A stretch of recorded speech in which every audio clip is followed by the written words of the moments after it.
इस्लाम धर्म। मैं आप लोग का सभी लोग का स्वागत करता हूं और सीधे मैं टॉपिक की बात करता हूं। सबसे पहले इस्लाम धर्म की बात करूंगा। इस्लाम धर्म की सबसे पहले अगर बात कीजिएगा तो इस्लाम धर्म का उदय सातवीं शताब्दी में हुआ था। सातवीं शताब्दी कहने का मतलब है 601 से लेकर 699 तक। ये हमारे सातवीं शताब्दी कहने का मतलब ये हुआ। बाबू कहने का मतलब है, आ जाइए आप लोग, थोड़ा सा आप ध्यान दीजिएगा और केंद्रित कीजिएगा। आप पढ़ने पे आ जाइए। इस्लाम का शाब्दिक होता है, यानी कहने का मतलब है इस्लाम। इस्लाम का शाब्दिक की अगर बात कीजिएगा, इस्लाम का शाब्दिक अर्थ होता होगा, तो इस्लाम का शाब्दिक अर्थ जो होता है अल्लाह, यानी अल्लाह को समर्पित करना होता है।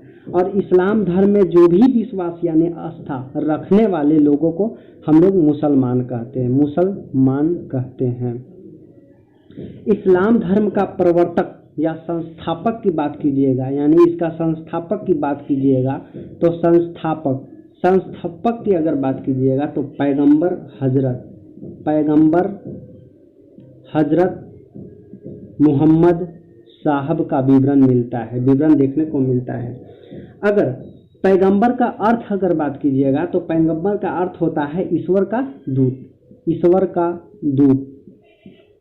मोहम्मद साहब का जन्म, यानी कि पैगंबर हजरत मोहम्मद साहब का जन्म 570 ईस्वी में सऊदी अरब में हुआ था। और सऊदी अरब के मक्का में कुरैश कबीला, यानी कुरैश कबीला में हुआ था। कुरैश कबीला में हुआ था। अब ध्यान दीजिएगा।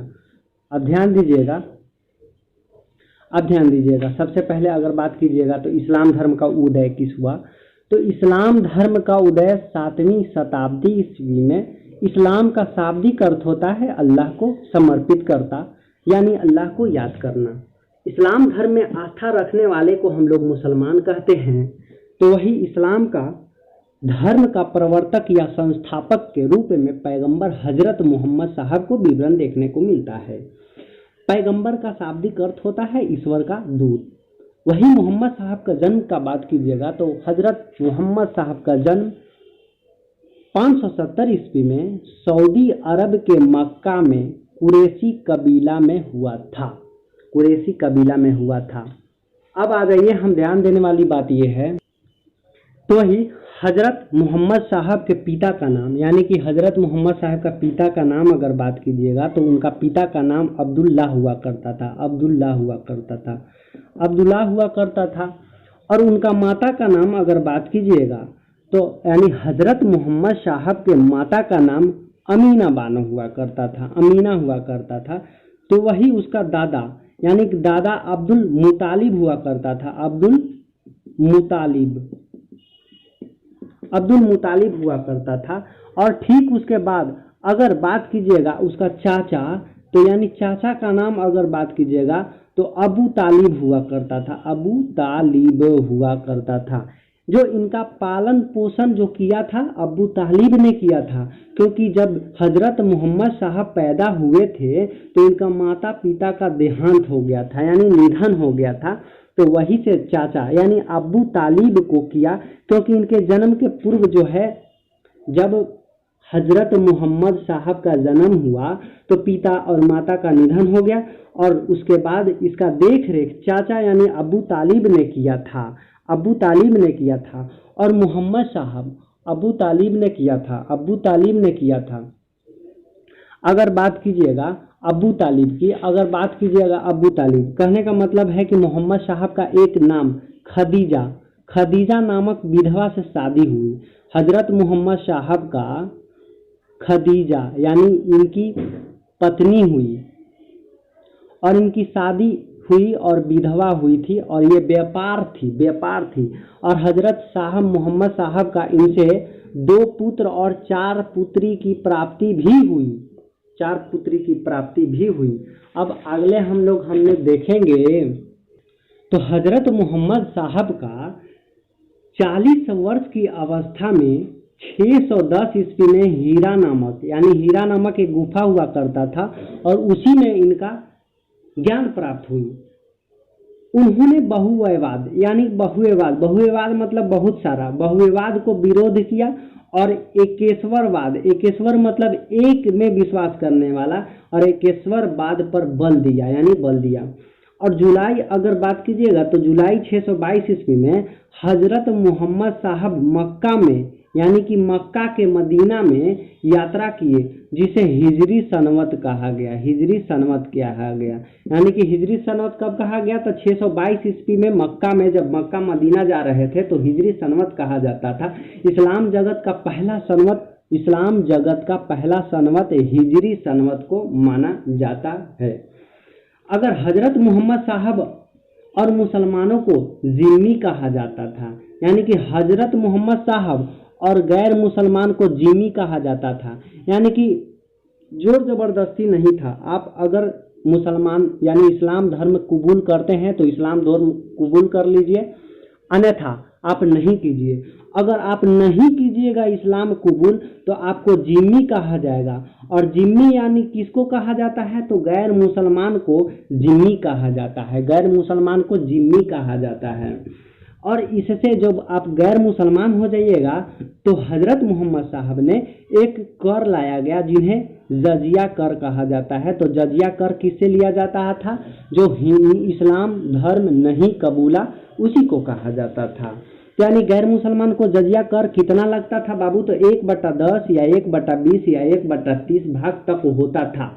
लेकिन ध्यान देने वाली बात है, ये महिला और अपाहिज और लंगड़ा और बेरोजगार पर यह कर नहीं ले जाया जाता था। यानी कि महिला और बेरोजगार जो भी रहता था और लंगड़ा अपाहिज रहता था, इससे जजिया कर भी नहीं लिया जाता था। मोहम्मद साहब ने अपने जीवन काल में मिल्लत व्यवस्था दिया। मिल्लत कहने का मतलब यह हुआ, मिल्लत कहने का मतलब यह हुआ कि हम लोग मिल्लत हैं, यानी एक तरफ से मुसलमान हैं, मुसलमान एकजुट हैं, हम लोग एकजुट को, यानी मुसलमान एकजुट हो जाता है तो उसी को मिल्लत कहा जाता है। हजरत मोहम्मद साहब ने कुरान, यानी कुरान को सबसे पहले आप बात कीजिएगा तो कुरान इस्लाम धर्म का पवित्र ग्रंथ है। हजरत मोहम्मद साहब कुरान की शिक्षा दिया करते थे। हजरत मोहम्मद साहब इसका शिक्षा विच्छा जो थे कुरान का ही दिया करते थे। और देवदूत एक विद्वान हुआ करता था, देवदूत जिब्रियल विद्वान हुआ करता था, और इसी ने हजरत मोहम्मद साहब को एक उपदेश दिया करते थे कि देवदूत जिब्रियल ने मोहम्मद साहब को कुरान अरबी भाषा में संप्रोदित किया, यानी कुरान अरबी भाषा में किया। बाद के दिन में जाकर हजरत मोहम्मद साहब का निधन हो गया। 632 ईस्वी में इनका निधन हो गया और उन्हें मदीना में दफनाया गया, मदीना में दफना दिया गया था। हजरत मोहम्मद साहब ने उत्तराधिकारी, यानी कि हजरत मोहम्मद साहब के उत्तराधिकारी को खलीफा के नाम से कहा गया था। और बाद में जाकर 1924 में, यानी कि 1924 में खलीफा का पद खत्म कर दिया। और खत्म करने का श्रेय अगर बात कीजिएगा तो मुस्तफ़ा कमाल पाशा, यानी कि खलीफा का पद 1924 में खत्म कर दिया गया, मुस्तफ़ा कमाल पाशा के द्वारा खत्म कर दिया गया। और बाद में जाकर जो मुसलमान दो तरह से बट गया था, एक शिया कहलाया और एक सुन्नी कहलाया। शिया और सुन्नी में विभाजित हो गया। कालांतर में शिया और सुन्नी के बीच करबला इराक के मैदान में युद्ध हुआ, जिसमें बड़े पैमाने पर शिया मारे गए और उन्हीं की याद में मुहर्रम मनाया जाता है। ये आपके एग्जाम में पूछा नहीं जाएगा, फिर भी आप जान जाइए। तो इस्लाम धर्म का व्यापक प्रसार को देखते हुए सिर्फ खलीफा के माध्यम से इस धर्म का संचालन और निगरानी संभव नहीं रहा। फलतः कालांतर में इस्लाम साम्राज्य के कई प्रांत में बांटा गया, लेकिन सल्तनत काल भी कहा जाता है। इस्लाम जगत का पहला, अगर बात कीजिएगा, इस्लाम जगत का पहला सल्तनत गजनी बना था। जबकि पहला सुल्तान, अगर पहला सुल्तान की बात कीजिएगा, पहला सुल्तान यानी पहला सुल्तान महमूद गजनवी बना था, महमूद गजनवी बना था, महमूद गजनवी बना था। हजरत मोहम्मद साहब के जन्म के दिन में, यानी कि हजरत साहब का जन्म हुआ था, तो जन्म के दिन के आधार पे उन्हें ईद ए मिलादुन नबी मनाया जाता है, ईद ए मिलादुन नबी मनाया जाता है। सर्वप्रथम मोहम्मद साहब का जीवनी लिखा था कौन बाबू? इब्न इसाक, यानी कि इब्न इसाक सर्वप्रथम मोहम्मद साहब का जीवनी लिखा था। अब हम लोग पीडीएफ के मामले में एक बार चर्चा कर लेते हैं। इस्लाम धर्म, इस्लाम धर्म का उदय 7वीं शताब्दी ईस्वी में हुआ था। इस्लाम का शाब्दिक अर्थ क्या होता है बाबू? हमने बताया अल्लाह को समर्पित होता है। तो इस्लाम धर्म में आस्था रखने वाले, जो इस्लाम धर्म में विश्वास रहेगा, उसी को हम लोग मुसलमान कहते हैं। इस्लाम धर्म का प्रवर्तक या संस्थापक के रूप में पैगंबर हजरत मोहम्मद साहब को देखने को मिलता है। पैगंबर का शाब्दिक अर्थ ईश्वर का दूत होता है, ईश्वर का दूत होता है। हजरत मोहम्मद साहब का जन्म 570 ईस्वी में सऊदी अरब के मक्का में कुरैश कबीला नाम पे हुआ था, कुरैश कबीला में हुआ था, मोहम्मद साहब के कबीला में हुआ था। तो ही मोहम्मद साहब के पिता अब्दुल्ला, वही माता का नाम अमीना हुआ करता था। दादा, इसका नाम दादा अब्दुल्ला मुतालिब था तथा चाचा का नाम अबू तालिब थे। इनका पालन पोषण इनके दादा अब्दुल मुतालिब ने किया था, क्योंकि इनके जन्म के पूर्व ही मोहम्मद साहब के पिता का निधन हो चुका था। मोहम्मद साहब का विवाह कब हुआ? तो 25 वर्ष की अवस्था में खदीजा नामक एक विधवा हुआ करती थी, और खदीजा एक व्यापारी हुआ करती थी। तो विधवा के साथ हुआ, जो व्यापारी हुआ करती थी। मोहम्मद साहब के 2 पुत्र और 4 पुत्रियां हुआ करती थी। 40 वर्ष की अवस्था में जब मोहम्मद साहब 610 ईस्वी के हुए, तो 610 ईस्वी में हीरा नामक गुफा में मोहम्मद साहब को ज्ञान प्राप्ति हुई। तत्पश्चात उन्होंने बहुविवाद का विरोध करने लगे और एकेश्वर का बल देने लगे थे। जुलाई 622 ईस्वी में हजरत मोहम्मद साहब मक्का से मदीना की यात्रा कर रहे थे, यानी मक्का जाने रहे थे और मदीना की यात्रा कर रहे थे, मक्का से मदीना जा रहे थे। तो उसी को हिजरत सनवत कहा जाता है, यानी इस्लाम जगत का पहला सनवत किसे कहा जाता है? तो हिजरत सनवत को कहा जाता है। हजरत मोहम्मद साहब गैर मुसलमानों को जिम्मी की श्रेणी में रखता। हम बताए थे कि अगर आप मुसलमान के इस्लाम धर्म कबूल कर लिए हैं तो आपको जिम्मी नहीं कहा जाएगा, लेकिन इस्लाम धर्म नहीं कबूलिएगा तो आपको जिम्मी कहा जाता था, यानी गैर मुसलमान, यानी जो मुसलमान या जो हिंदू वर्ग के लोग रहते थे उन्हीं को जिम्मी कहा जाता था। और तथा उनसे जिजिया कर यानी जजिया कर वसूल लिया करता था। जजिया एक कर सुरक्षात्मक कर था जो गैर मुसलमानों से लिया जाता था। यह कर 1/10, 1/20, 1/30 तक भाग तक होता था, जो महिला, अपाहिज, बच्चा, बेरोजगार, ब्राह्मण तथा इत्यादि से आपको कर नहीं लिया जाता था, आपको कर नहीं लिया जाता था। मोहम्मद साहब ने अपने जीवन काल में मिल्लत का व्यवस्था दिया। मिल्लत कहने का मतलब ये होता है कि सभी मुसलमान एक है, सभी मुसलमान एक है, इसमें राज का कोई भी खास अस्तित्व नहीं है। कुरान इस्लाम धर्म का पवित्र ग्रंथ है। हजरत मोहम्मद साहब कुरान खां यानी कुरान की शिक्षा का ही उपदेश दिया करते थे, यानी कि हजरत मोहम्मद साहब जो है जो भी बात बताते थे तो कुरान से उपदेश से ही बताते थे।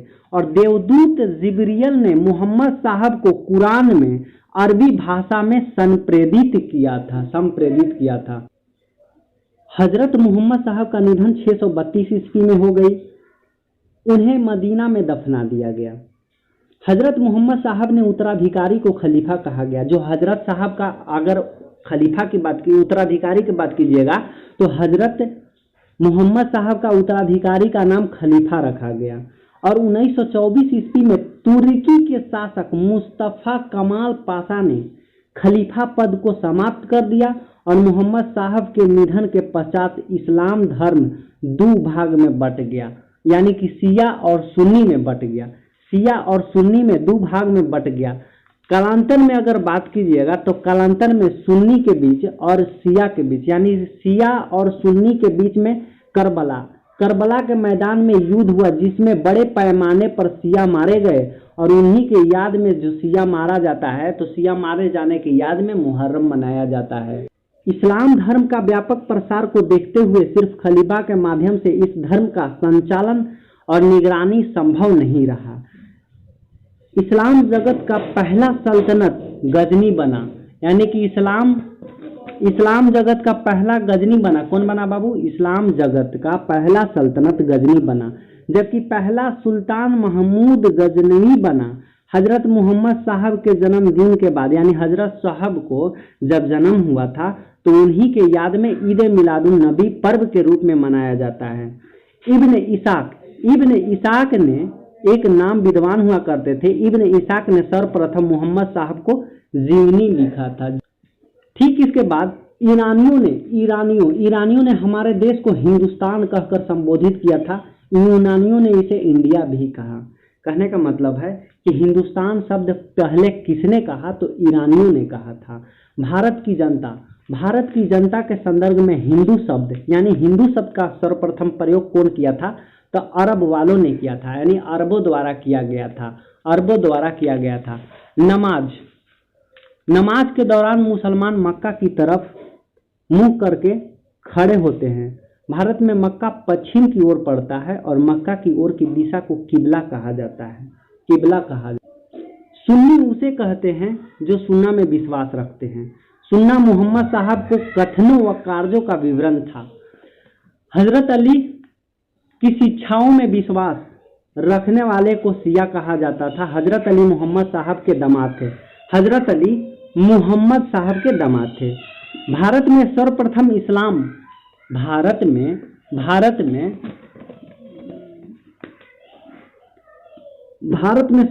इस्लाम का आगमन अरबों के जरिए हुआ। अरबों ने सिंध को जीत लिया, अरब वालों ने सिंध को जीत लिया और सबसे पहले भारत के इसी भाग में इस्लाम एक महत्वपूर्ण अंग